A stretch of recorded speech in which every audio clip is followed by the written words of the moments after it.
What is the difference between faith and belief? Quote, faith is deeper, richer, more personal, a quality of the person, not the system. It's an orientation of the personality to oneself, to one's neighbor, to the universe, a total response. A capacity to live at more than a mundane level, to see, to feel, to act in terms of a transcendent dimension. A trust in and reality to the transcendent, about which concept propositions are fashioned. Belief, the holding of certain ideas. Belief may be one of the ways faith expresses itself, end quote. This quote is from a book I read last year titled Stages of Faith, The Psychology of Human Development and the Quest for Meaning. The biblical text defines faith as the assurance of things hoped for, the conviction of things not seen. And that is from the book of Hebrews, chapter 11, verse 1. Before I dive into the bulk of the podcast, let me share a little with you on what drew me to the particular Church of Christ I attend now.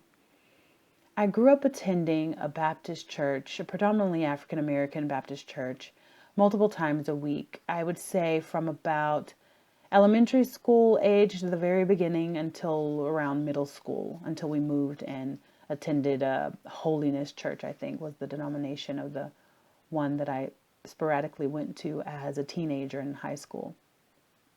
But what stands out to me the most about that experience in the Baptist church, one is the singing, the amazing singing of the choir there, the hustle and bustle of having to get dressed up every Sunday, and the Easter service as a kid, getting extra specially dressed up and all fancy for that particular Sunday. The programs they implemented to bring neighborhoods together at this church, and one in particular was called, well, that stands out the most in my memory, was called the Big Brother, Big Sister program.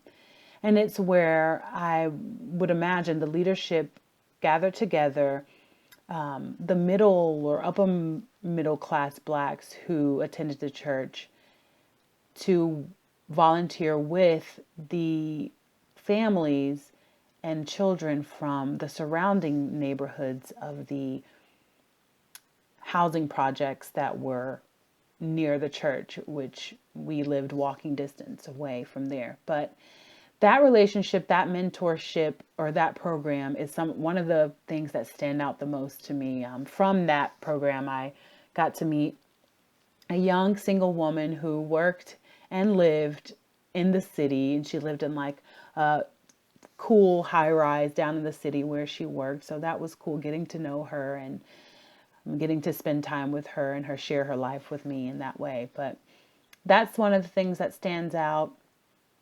Also, remembering it wasn't a place where, you had folks sit with you individually to have like a sort of guided Bible study or getting together to study what you believe and question what you believe and spend time just kind of connecting what you believe to your life. It was like you go to church and that's something that you do, but the rest of your life that you lived outside of church in your community, at school, was separate. And that's what stands out to me. So there wasn't many close relationships or friendships with the people at the church I grew up with, either for myself as a child or when I look back, not many with my mom, especially ones where you get together, share meals, or, just have people in your life. There weren't many of those. But what drew me to my current church was the fact that before meeting a young woman my freshman year of college who actually sat down and studied the Bible with me, I was looking for guidance and a safe place to sort of rest and to help flesh out my identity more. I remember praying and asking for help to get me out of an unhealthy relationship cycle pattern that I found myself in. to help me find deeper meaning in my life, something more than what I was experiencing that first year of college. I won't mention her name because I didn't get a chance to ask permission, but my roommate at the time, who was raised Hindu, was on this obsessive quest to learn more about Judaism, Islam, and Christianity. And I remember her starting to ask me questions about Christianity, and I couldn't tell her much at all. The only thing I was able to tell her, share with her, was that I prayed and that I read in the book of Psalms. And then I only read in there when I felt especially emotional or frazzled. But I couldn't tell her much of anything about the religion or the dynamics or how to live it out. So with my roommate meeting a young lady from this particular campus ministry that I became a part of, she got together and she was studying the Bible with her. And I remember my roommate asking me, hey, why don't you come to this Bible study with me? And I was like, oh, no, not interested. And she said, no, come, please. She kept asking me over and over to come with her. And for whatever reason, I ended up going after maybe her third or fourth time inviting me to go. And I said, and they were having it at a Barnes and Noble. They were meeting there. And I said, well, I'll come with you because really I want to look up this book on this real world road rules challenge that I was watching on MTV, that I wanted to figure out how to be a part of this road rules challenge where these young people get together and they travel around the country and they engage in different challenges and win money, from being on the show. And so I was like, okay, let me go to the bookstore and see if I can find some information on how to be a part of the show and what it's all about. Anyways, we went to the library. I never found the book, and I ended up coming to sit with my roommate and the two ladies that were, well, one at this time that was sitting there studying the Bible with her. And I was listening to the young woman who looked around my age. She was talking like she knew what she was talking about. She was sharing her life and who Christ was and how that relates to our lives today and how we can incorporate, how we can have our lives match up to what the scriptures say. And I remember thinking, oh, wow, this sounds very interesting. I want to know more. And so the next time they got together, I met separately, not with my roommate, but with another girl that was brought to the study. And we just sat down and we read scriptures on what it meant to, what a disciple was, and looking at the similarities between what a disciple and Christian was supposed to be according to the New Testament scriptures. And I remember thinking, oh my gosh, like my life does not match up with this at all. And I've been calling myself a Christian all along because, that's how I've been raised and that's been my tradition, but I don't really understand the fullness of what that means. And so sitting down and studying, I got to delve more into my life, and eventually I continued on with these Bible studies, and I sat with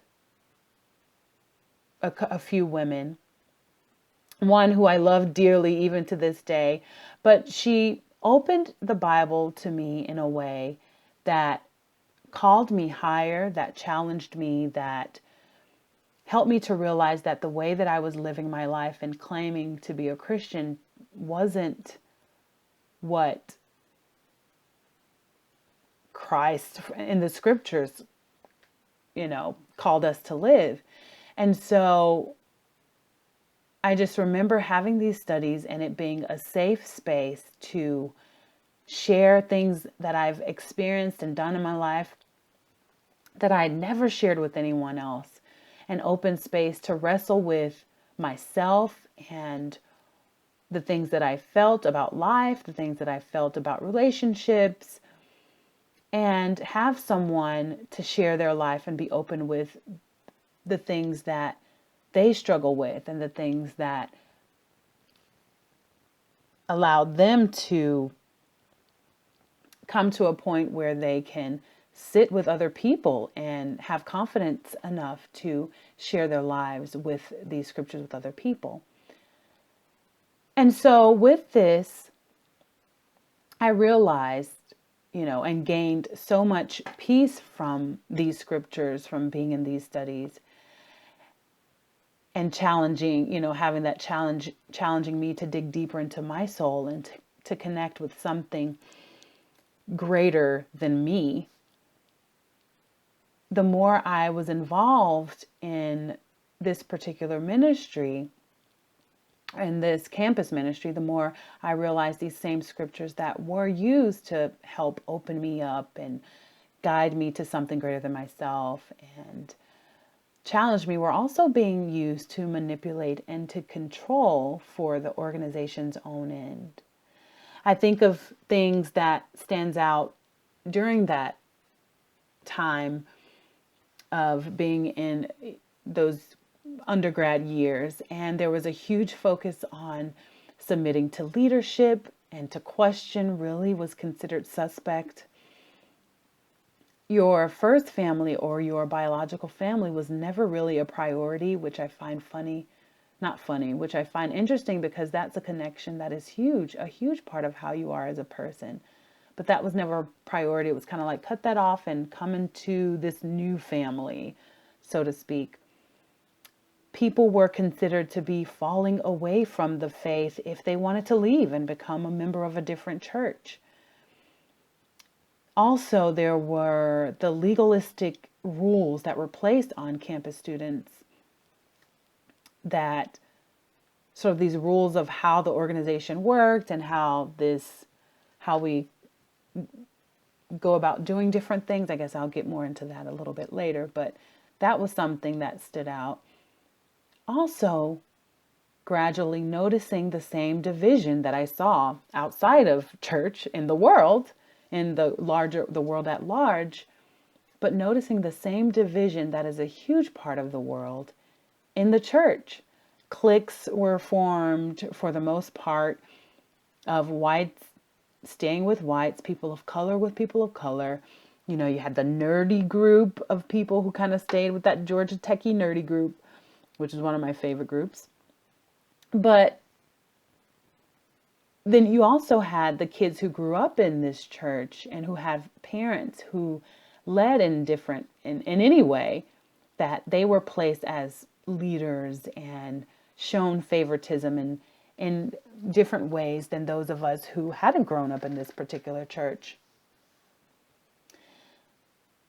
And so slowly realizing these things after the euphoria or the high of, what drew me to the group. And again, when I first came to the campus ministry or the group services, there was this picture of people from many different races and nationalities who looked like they were friends and who had relationships or who met in different gatherings or studies or parties outside of church. So it seemed like their life and church life matched up. But about 3 years into being a part of the ministry, there was this shakeup and a change that happened after a member in a leadership role in the London area, the sister church there, sent a mass email to everyone in the church, basically calling out the legalism, the hierarchy, the arrogance, the unhealthy ways in which people were in relationship with one another under the influence of certain people. Just so many things that were laid bare in this particular letter. And reading that letter made so many things that I've noticed and I experienced make sense. And it started me on that questioning journey.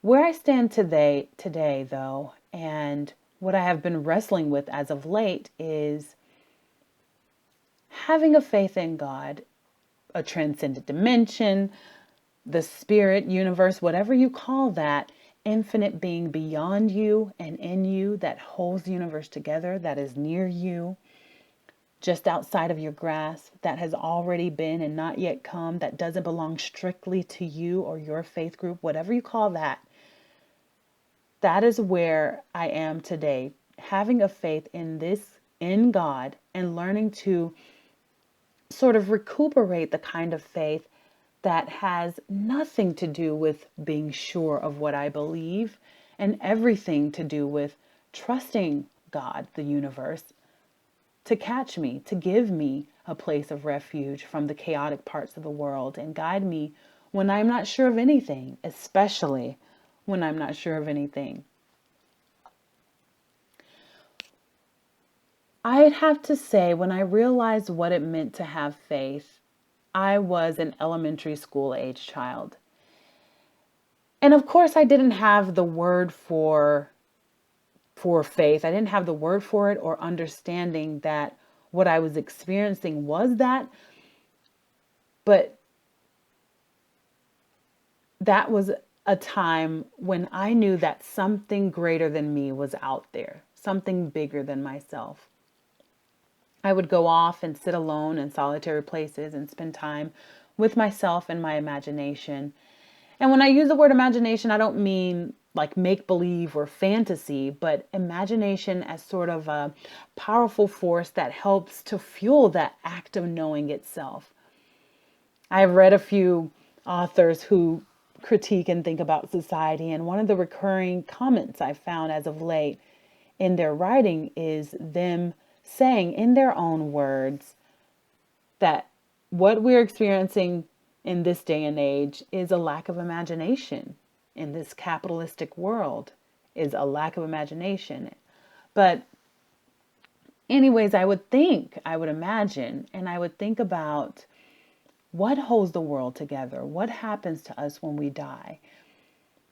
I had a feeling and a longing to be connected to something bigger and deeper than myself. I don't think I had the words to express it again, to express that at age 7 or 8, but I remember feeling it.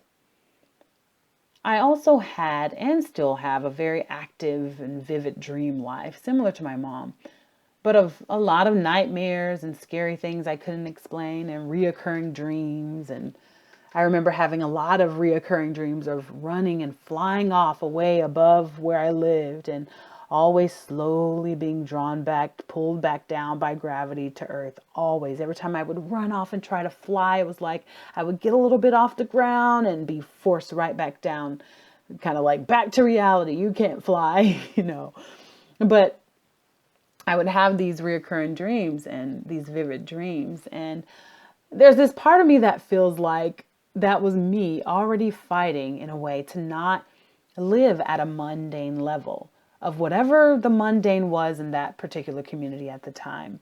It's like my mind and my inner self was fighting not to live, not to stay at this mundane place.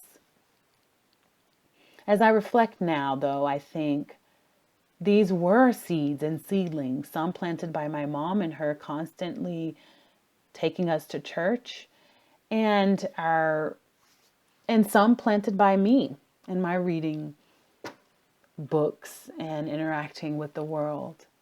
But I think of those seeds that were planted as a kid, or me getting into trouble, or being particularly defiant, and my mom sitting me down and making me read the longest psalm in the book of Psalms as punishment, really. But having us read that and having us think about,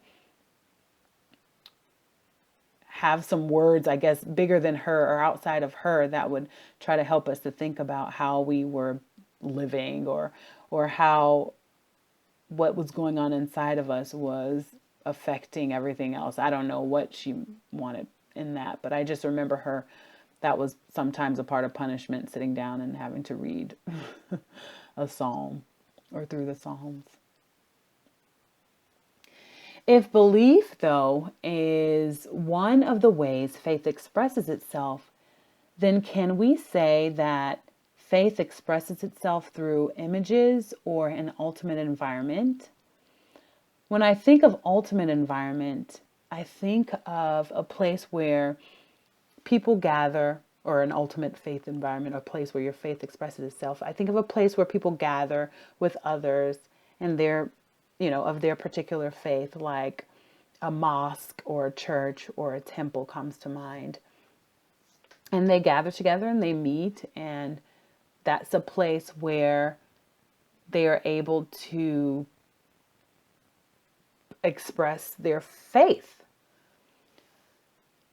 But so me being a part of the church I'm a part of now, I think about what shakes my commitment to it as it is now. And there's so many things that I've been wrestling with and thinking about as of late as to what kind of shakes that commitment. And on one hand, I think about how I am born and raised in a society where religion has gone hand in hand with imperialism and colonization. When I have heard preachers' rhetoric that entails, we are called to bring the world to Christ, or we must go and make disciples of Christ of all nations, or I hear songs that equate living a life that follows the teachings of Jesus with military lingo and sort of that military leanings, songs that just equate that following with being soldiers in the army and fighting and bloodstained banner and just so many different songs that have that military lingo attached to it. And it makes me cringe and want to leave that space. And being the huge fan of history and social studies that I am, and the more I interact with, build friendships with, or connect with people of different faiths, and even those who claim no particular faith at all, the more I realize and have seen that these people are doing more to do justice and love kindness than many of us who know where to look for that in the that passage in the Bible. I remember last year, I think it was the springtime of last year, and I was wanting something different and wanting to commune with some religion other than my own. And I found this Jewish temple that was nearby to our house. And I just, looked it up and saw when they met for Sabbath or to celebrate, for them, their Sabbath service. And I said, come on, guys, let's go visit and spend time with our Jewish neighbors over here and get to know them and their fellowship. And we went, and it was great. It was a learning experience being there. They were all eating together, and they came and asked us what brought us there. And I was telling them what that we wanted to visit and get to see if we can build relationships with, with people from other faiths. And they were like, oh, well, they were like, we have to put on something special here since we have these visitors here. It was kind of funny. You could tell they're not used to people coming to visit outside of their particular faith, but it was a great experience. We ate with them.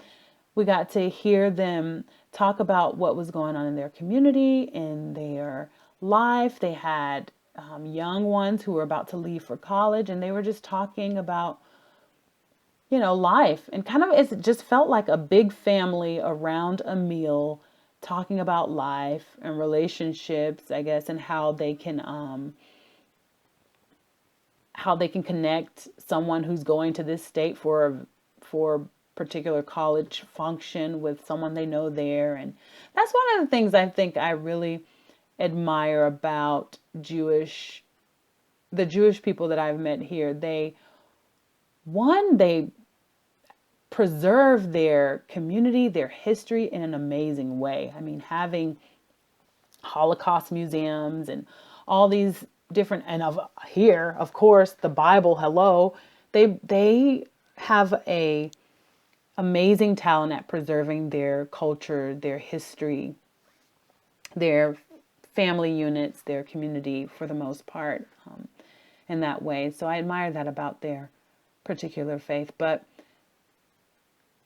anyways, we went there, and And we got to experience people in our neighborhood that we normally don't get to meet, don't get to commune with, have communion with. And so I realized that, the more, again, like that example, or what was another thing we did, or me and the kids, I took them to a mosque. That was that last year or earlier this year? But I took them to a mosque where we got a chance to go and hear stories from different refugees from the different Christian, Jewish, and Islamic or the Muslim faith. And that was a great experience, getting to see the different faiths together and see them share something that they had in common, and hear them each sort of share what it means to be human from their faith tradition. And I found that moving, and I found that I wish more of the world came together in that way.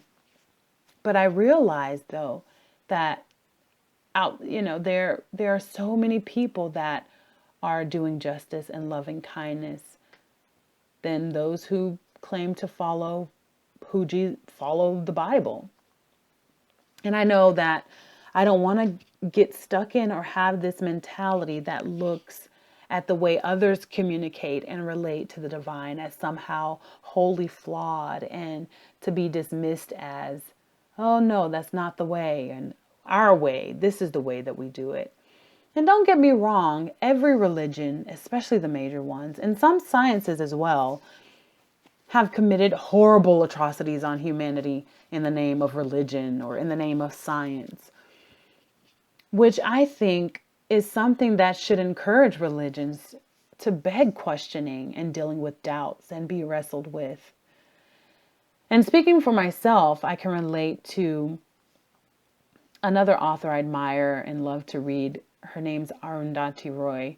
And when she says, I can relate to her when she says, quote, I'm no flag waver, no patriot, and I'm fully aware that venality, brutality, and hypocrisy are imprinted on the leaden soul of every state, end quote. Just the scale of operations change dramatically when a country becomes an empire. So I can feel that way. Like, I don't want to fully belong to one and say, this is it, this is the way, and if you're not a part of this, you are not worthy to be fraternized with, communicated with, loved, or listened to, have strength and mutual interest or strength to be drawn from. But I can relate to her when she says that. And also, in certain evangelical sects of Christianity, I've noticed, can arrogantly, in my opinion, think that we have to, quote, go save souls and baptize others into what ends up being a certain culture's, just one culture's beliefs and mores or traditions. And it turns out in history that Christians have been no more behaved than anyone else. As if the way others have been loving one another, showing kindness to one another, or practicing their religious tradition is somehow barbaric or plain wrong or primitive. But I feel there's so much we can learn from other cultures and the way they connect with the divine creator, the way they connect with the divine in humanity. And there's so much we can learn from one another in these areas. Especially when we take the blinders off of thinking that the way we do Christianity or the way we do whatever religion is the ultimate end all be all. This is the way you do it. And this type of thinking reminds me of a scenario where Jesus was with his disciples in the book of Mark, chapter 9, this interaction is, but where his disciples were bothered and frazzled that someone else who wasn't with their particular crew was driving out demons in Jesus' name. And they were so frustrated, like, hey, what is he doing? He's not with us. We need to stop him. And he reminded them that whoever is not against them is for them. Leave them alone. And it just reminds me that we can learn so much. And as one brief example, from the concept, I can learn so much, I should say, from the concept and practice of Buddhist loving kindness. I can learn so much from the way that they practice that in a way that I cannot learn from the particular Christian traditional way that we do here in America. I know that I am as guilty as anyone of reading biblical scripture as subjectively and selectively as anyone else. And I feel that a huge amount of Christian theology began as sort of a stumbling, sort of just this bumbling response to something pretty amazing and spectacular that actually happened in that part of the world. And knowing me and how I ask so many questions, as I've stated in previous podcasts, and which was the purpose of these podcasts anyways, is to ask questions and think about things. But I have found that when I ask questions about how to react and deal with what is being experienced in society and the world, and how these things affect emotional, spiritual, and physical well-being of myself and others in the church setting and outside, I get looked at like I have two heads. I would get scriptures thrown at me, like saying different things like we don't get involved in civilian affairs, or everything is permissible, but not everything is beneficial. Like, instead of actually dealing with, engaging in, dialoguing about the different questions that I bring forth, it's kind of like attacked right away with a scripture from someone. And even just now, this is reminding me of, I was reading a book and someone had written in the margins, church is the enemy of thought. And it just made me stop and think, like, it totally can be, for sure. It can be a huge enemy to thinking and to questioning. But being in the church that I'm a part of initially, it started out feeling like we made decisions and based our lives off of what the scripture said, but then it felt increasingly like we made our own decisions as a group or as a particular organization on how to live, and chose scriptures we felt supported that. And there's this sense of shutting down conversation and exploring that particular topic. And within this type of environment, there's a sense of suppression for me, I feel, and I hate feeling suppressed. Whenever I feel it descend upon me, I want to lash out, break away, either inwardly or outwardly, when I see it or sense it or feel it. And I'm sure loads of churches and organizations and religious settings can be guilty of this. When I have asked questions regarding the various issues, for example, of how race is lived in society, or the topic of abortion, or the way one side of adoption is lifted up, or the topic of a woman's role in ministry, I get a similar feeling that I experienced as a child, which was that to question anything, to question things, to question how we do things, to question this authority, to question this tradition, so to speak, is threatening. To question feels to be subversive. Or you just have folks who just don't want to exert the energy to think about things that intricately. They'd rather just kind of go with what they think they know, have certain things in certain boxes, and feel like they have a control over life and over how they see things.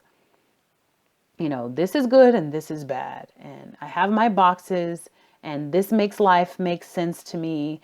And this is where I'm going to go because I feel like I have control over life and over what's going on in the world in this way. So no, I don't want to delve into those questions. I don't want to think about these other things. There's a lot of duality and polarity in Christianity. And in my personal quest for wholeness and to sort of not be divided anymore inside, like in the sense of where much of my inward life, my thoughts, feelings did not measure up to the outward life in way of dealing with fellow members or dealing with the way things were kind of flowing along, which that quest for wholeness, this journey began to change almost a decade ago, which is when I had my first daughter. But thinking about what it means to be whole, I started to realize that living in this binary sort of thinking, this immature and elementary type of good, wicked, good, evil, dark, light, this sort of linear life of this is the point in your life when you were lost, and now this is the point on your lifeline when you are saved. And this way of thinking, this way of living seemed to be costing me like a fortune in being whole, just being a whole human being and understanding what that meant. Thinking about the emphasis that was placed on submission to leadership that we were taught in our young and impressionable undergrad college years. And having that sort of legalistic view that I mentioned earlier in the campus ministry of following certain rules and feeling guilty if you didn't measure up and meet all the requirements, which led to some people losing their way and some people having extra loads of work to do on top of meeting sort of the heavy loads of coursework that was already required of them to complete their degrees that they're paying lots of money to complete. Another thing I question and that I questioned later and was a part of was when people who were sort of leading a small group or guiding or mentoring someone, you would get together with others who were doing the same and you would sit and discuss that person's shortcomings or mistakes or struggles. And it felt like it was sort of a weird self-righteous type bonding type of way I felt with other people in an effort to help the person. But it just made me think, why don't we have this person here and we discuss these things and talk with them and hear their perspective and try to figure out if this is something we can be a part of helping or being support there, or something we need to let go of and let them figure out on their own. Like, why are we kind of talking about this person when they're not here? And then, that was something that bothered me a lot. But thinking about the legalism of everything and of this way of being in the organization in the church, it's funny how it reminds me of an interaction Jesus had with the lawyers and religious Pharisees in the book of Luke, chapter 11, when Jesus was talking about something important about how they were being. And they were like, hey, when you talk like this, you are offending us too, the lawyer said. And then Jesus says, woe also to you lawyers, for you load people with burdens hard to bear, and you yourselves do not lift a finger to ease them. Woe to you, for you build the tombs of the prophets whom your ancestors killed. End quote. But I think of that, how poignant, how pointed, how bold and threatening this language or this interaction with people who were supposed to be leading others and guiding others and helping people to be whole, in their community. But I realized that that's not a way that I want to live anymore. That's not a way I want to raise my children to live, in this sort of legalistic, binary type of thinking way. And it helped me to realize also that my humanity is all I have to work with, all I will ever have to work with. Though in that environment, in that situation, it had never seemed enough.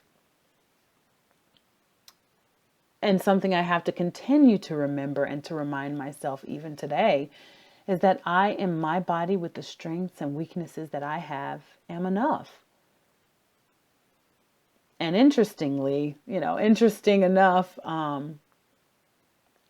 one of the very few biblical scholars that we have in our church he has a blog, website, kind of podcast as well on the website, where he posts links to debates, lectures, studies. If you pay and be for the access to this information that he works really hard on. That's his passion: studying, questioning, and sharing around the world Christian thought and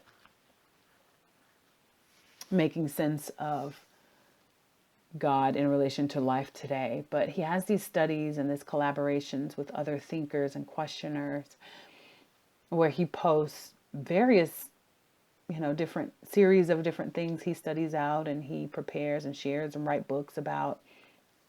But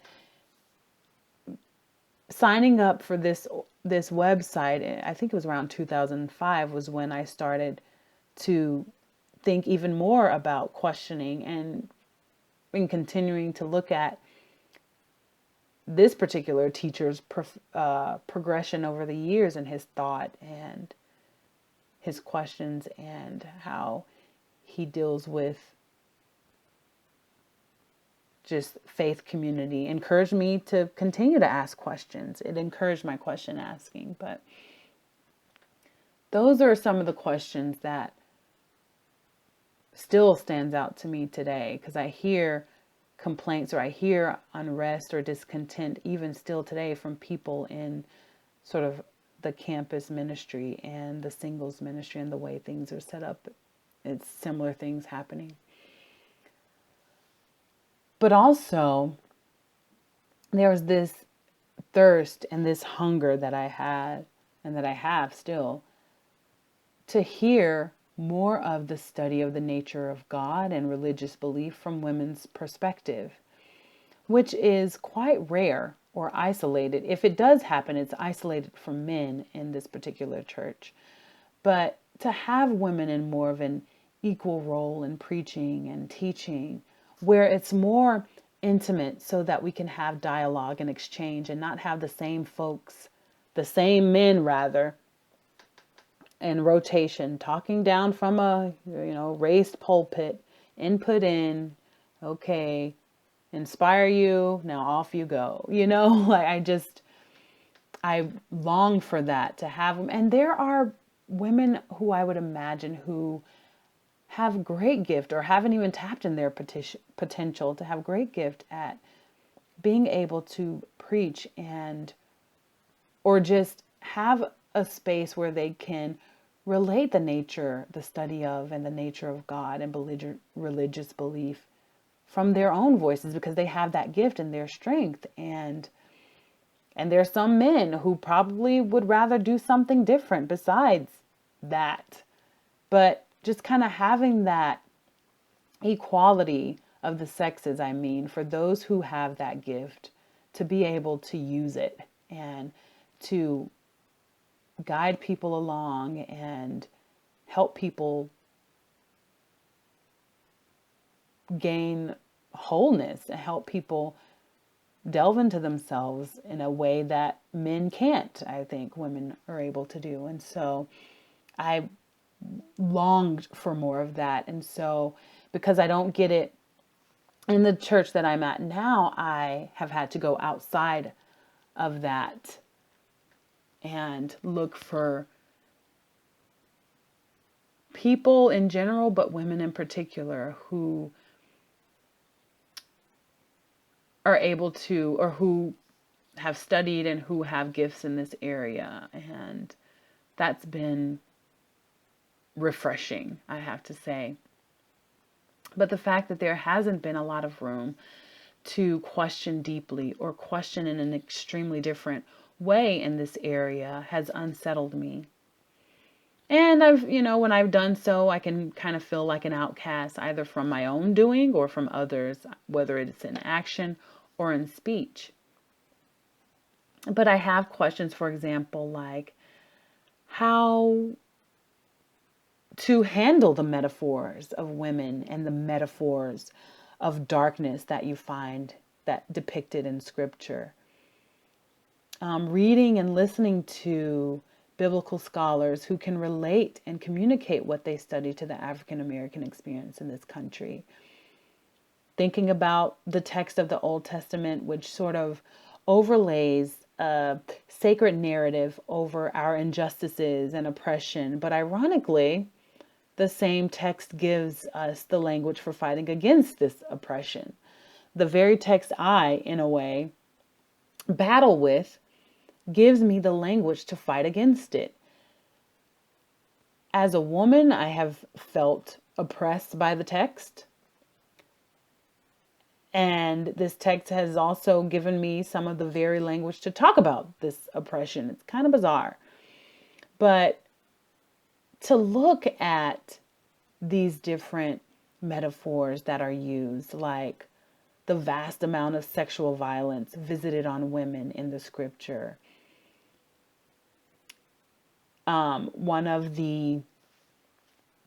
This theologian I've found, her name is Renita Weems, and her book titled Battered Love, Marriage, Sex, and Violence in the Hebrew Prophets is in my queue to read, my reading queue. But here's a quote from this book, which is, sort of my quest to answer these questions that I have of how women are depicted in scripture and the impact that it can have on the psyche in general of a community or of a culture. But, quote, she says, violence against women in the Bible is virtually always cast in sexual terms. Women are punished with rape, beatings, exposure of their private parts, and mutilation of their bodies. And often these things take place at hands of men who are related to them. Example, Jephthah's daughter in Judges 13, the virgin daughter of Gibeah and the Levite's concubine in Judges 19, or Tamar in 2 Samuel 13. The correlation drawn repeatedly in prophetic literature between divine judgment and husbands battering their wives is haunting and telling.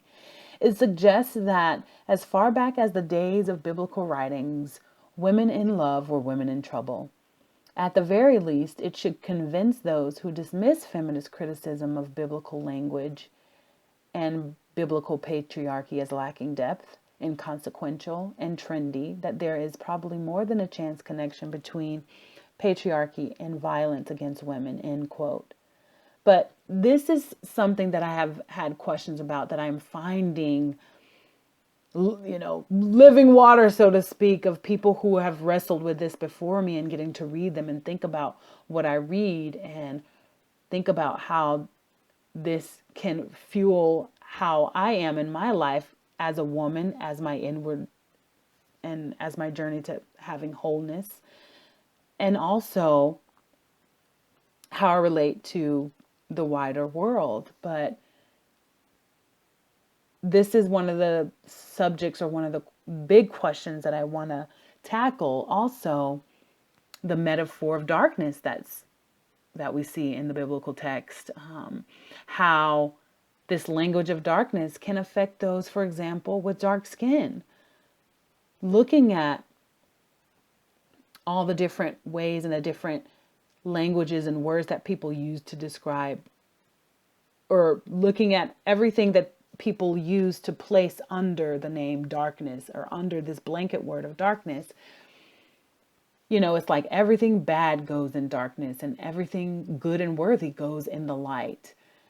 The impact that language can have on a person with dark skin, for example, is like, oh, dark, I'm dark. This is not good. Everything bad happens in the dark. And versus everything good and worthy and something to be lifted up and happy happens in the light. But instead of having this sort of binary language, why don't we say what we actually mean instead of simply calling something dark? For example, say that whether it's depression or anxiety or intense anxiety or struggling with something that keeps you from being a whole person or keeps you from being fully connected to the beauty of who you are and to the divine, like that. Like, why don't we use the particular words and say what it means, is what I'm trying to say, rather than just putting everything as dark? Because we know that amazing things happen in the dark as well. A seed planted in the dark earth, a dark, rich soil that gives life and gives nutrients and sustenance to plants that give us life. Thinking about certain types of intimacy that happens in the dark, the quietness, the rest that happens in the dark. And also looking at some of the horrible things that happens in the light, and how a different kind of torture tactic that's used is sitting someone in a bright light room, and how that affects your mental state, how that affects your biological, what goes on inside of your body, and how that just messes you up. Too much light can mess you up as well. And so just kind of looking at the good and bad and the nuances in both, instead of just putting a blanket on, these the things are dark and this is the darkness and this is light and either or. But there's flowing back and forth of good and things that are considered evil in both. But another thing that I question is the focus that my church has on sending money and goods to Africa. There's a friend of mine who attends a different denomination of Christian church in a similar middle or upper middle class neighborhood in a nearby city, where they have a focus as well on sending goods and resources to a church or an organization that they're connected with in Africa. And there's nothing wrong with that. That, is something that is great to connect in that way and to give in that way. But my question is, why don't we discuss and find ways to deal with the poverty that we have right here in our own country, where people lack water, in areas where people lack water, where people lack sufficient nutrition, or where people lack basic access to medical care? Like, why don't we look at ways to help or have organizations where we help here as well? And I guess what bothers me most about this is we can focus a lot on giving and sort of the symptoms of what's going on in this, for example, particular countries in Africa, but we don't look at the overarching cause, the overarching system that causes these things to happen. For example, you hear we're raising money to give to the orphans here and to give resources here in this country, and because they have severe poverty and social and political unrest, there will be this kind of touch on that. But we don't talk about how a lot of the reason why these countries are the way that they are and have struggles in the areas where they have struggles with is because of the orchestrated catastrophe and the orchestrated and funded just catastrophes, really. I guess I don't know what else to say about it. That's been funded by our very country and other countries in the West and foreign policy. Like, it's like we're taking from them on one level, we're taking from this country and their resources and to use in various different areas, whether it's technology or, stuff I use, whatever. But we're taking from these countries, and then which causes so much chaos politically, so much famine or so much poverty, and then we're giving through different organizations and charities and churches. And so why don't we talk about that part of it instead of always just thinking about, oh, we're just sending money over here to Africa. Oh, look at these poor kids. And there are also middle class people in Africa. There are so many middle class, not so, I don't want to say so many, but our middle class and upper class people in these countries as well that we're given to, that we don't see highlighted, or we don't see that part of their society. But I think treating the symptoms and investing little to no attention to the overarching, like, social, political, economic structures that cause so many of the symptoms, it seems like that's what churches do. I mean, the Baptist church I attended as a kid as well, you would have people, you have this problem, for example, you would have the drug problem. And instead of naming and speaking openly and wrestling with the cultural maladies that, that trickles down to those little pockets of what causes families to break down, we focus on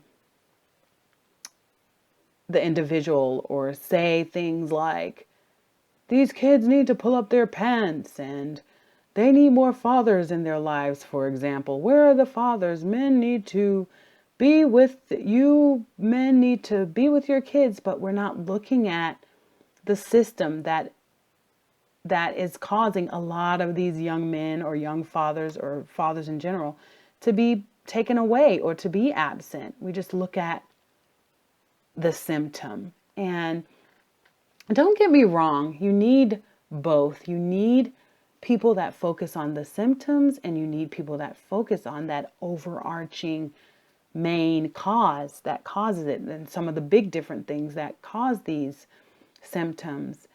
But to focus more on one than the other, which I find we focus more on the symptoms for the most part, is diminishing, life diminishing, I feel. And I think it reminds me of what I'm working on as well with this podcast on war. It's that you have these big, massive wars or war in general, where in the past, tons of people get killed and murdered. Now, you can send buttons and send weapons that will still kill tons of people, but with little to no loss of life on the people that are sending these fancy weapons. But you have this war, and you have this horrible, horrible aftermath. And then here comes, for example, I don't know, what's an organization that would come and help clean up the mess? The Red Cross or something. And they would come and bring in nurses and bring blood and give to the people that are laying out on the ground, and help clean up what the war and the catastrophe has set. But these same organizations, or organizations like it, don't get together and look at and try to figure out ways to dismantle what causes war in the first place. And so you have this, again, dealing with the symptoms instead of dealing with the cause of that particular illness, I should say, in society, in the world, or in humanity. But I think about that. We focus a lot on Africa in that way, but we don't look at sort of the the main issue, or one of the big issues that cause these places to go through these different catastrophes and deal with that loss. But this type of thinking is understandable when you spend your life in a culture built on binaries. What keeps me around church? I think this makes me think of a sentiment that I read in Ida B. Wells' biography. And she was a woman who was active in speaking out against the mass lynchings that went on in the South and around the country during the 1800s, late 1800s and early 1900s. But something that she said rings true for me as well. And she said, in regards to her involvement in church, she said that she, quote, wanted to find a church to rear my children, seeing that I was brought up in a Christian home under Sunday school influence. I wanted to bring my children up the right way. She wasn't a Presbyterian by doctrine, but since she was of the mind that all Christian denominations agreed on a standard of conduct and right living, it seemed of very little importance what name of Christian she bore, end quote. That's what she said, and that's one of the things that keeps me around my children and wanting to have them have those seeds planted of what it means to love someone else, to not kind of think of not stay in the zone of thinking of your own ends, but looking at community and seeing how you share with one another and give with each other and love each other, and having the right morals, or, correct morals, being moral, I guess, in the way that you live, but having those seeds planted and having sort of that foundation continually reinforced, whether they choose to continue in that way or not, but bringing them up in that way is something that keeps me around. Being a part of a group of people who are from the different variety of backgrounds and finding ways to spend time together around meals or in diversion so that we can benefit from each other, and thinking about things that we can glean and learn from one another when we are open to that. Being able to hear and share stories with older women, a few gems that I've found and their backgrounds, is something that keeps me around. Kind of, you have this space and community where there's a group of people that gather, and you don't have that much unless you find it. There's different groups on Meetup where you can find certain groups, I'm sure, but just having that space where people, for the most part,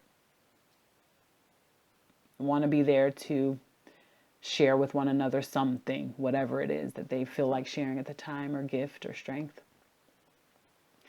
The hope of having a safe place to rest, a community of sorts, having people to talk to, so that I don't become delusional in the life of my mind where I can reside, but having a place to share and bounce what I'm learning off other people and hear their take on it, and allowing that to either further stabilize my conviction or what I believe at the time, or help me to rethink and re-examine certain things. So having those certain people that I can trust enough to share certain things with, not a lot of these deep things, like I said before, but certain ideas, little by little, trying to find those few gems where you can be full, open, and honest about what you're feeling without